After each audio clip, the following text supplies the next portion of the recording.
Why would someone fill a trap with lobsters that have already been caught? Maybe Jim Price can sort this out. Let's go talk with him. Looks like Jim is out back with some fishermen. Oh, we shouldn't bother him while he's doing business, Sheriff. Let's just take a quick look around the store while we wait.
Hey, what are you doing here? We're closed. We were hoping you could clear something up for us.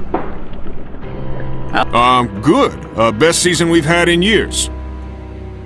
But Jim, if the catch has been so good, why are your tanks nearly empty now?